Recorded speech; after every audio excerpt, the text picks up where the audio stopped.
On the calendar page, you can easily add or remove icons for any date. Simply tap the date you want to edit. Then tap the icon button to open the icon picker.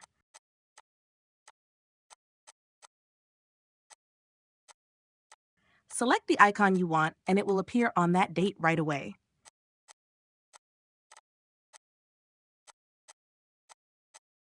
You can use icons to mark important events, reminders, overtime, holidays, or personal notes. To change an icon, just tap the date again and choose a different one.